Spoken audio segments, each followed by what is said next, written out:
Hello and welcome to Shaking and Sipping. This is normally the show where we shake up a cocktail or other mixed drink, talk about its history, some variants, and see how it is. Now this week we're just doing a quick little recap of Section 2 from the IBA's list. These are the contemporary classics.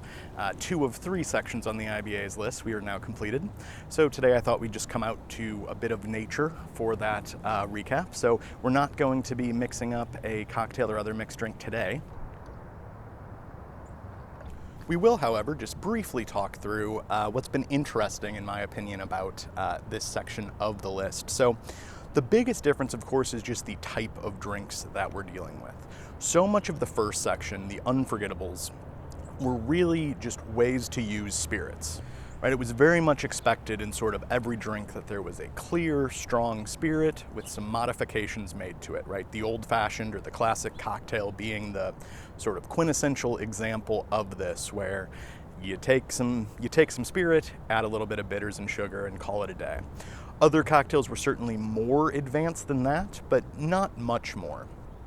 In this period, in the contemporary classics, we really start to see a wider variety of drinks. Many of them are still, of course, just variants on that theme, expansions from that, but many of them are things that are really totally different ideas of things. Something like a Bellini is not really the same sort of an idea as making something like a Brandy Crusta, where we're certainly adding a lot more fruit and things, but we're really doing a totally different thing. We're starting with something that's very mild and palatable to begin with and just making it more interesting.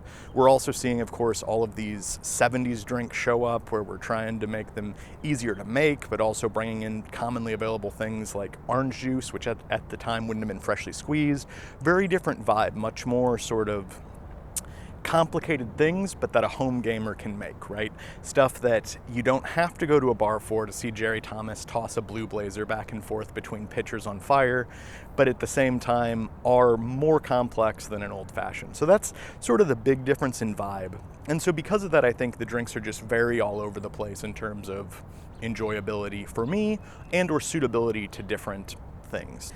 I think for me overall, I prefer the drinks in the previous section, but there are some real winners in this section. I think, the ones I would shout out for sure are the Zombie and Mai Tai, 2 really fascinating, complicated drinks that are bringing a lot of sort of mixer components, but still have some really interesting spirit notes, and are drinks that to some extent are something you have to reckon with, are challenging drinks to really discern where all the flavors are, what they're doing, etc. So I think those are fascinating. There's also some real classics in there like the Corpse Survivor and the French 75. My biggest complaint about the list is just how it's delineated. I don't understand why the drinks are on the list that are on the list. Almost every drink in this section does deserve to be somewhere on the IBA's list, I think. It's either still popular or endured or enjoyed a period of such popularity that it would be strange to leave it out. But I don't see why many of these drinks are in the second section, right? The first section, the unforgettables, roughly range from about the turn of the 19th century to roughly the 1920s. Whereas in this section, there's a few drinks like the Julep, which its non-alcoholic version goes back 1,300 years plus. And then even its more modern alcoholic version dates back before the turn of the 19th century. While we have other drinks on this list, of course, that are from the 50s, 60s, 70s, etc. So I really don't understand why that change occurred, but it did, and so I don't get that. As we move into the third section, those are almost entirely more contemporary creations. So those will, I think, make a little bit more sense in terms of delineation.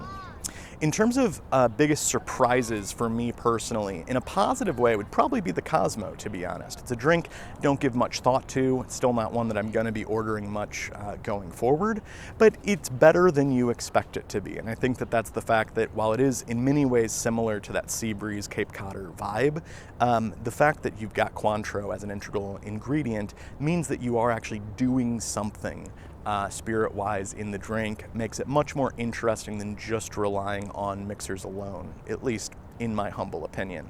I think my biggest disappointment would certainly be the Horse's Neck, a drink I did not expect to love going in. Ginger ale and cognac, not very interesting, and the sort of gimmicky garnish, not very interesting.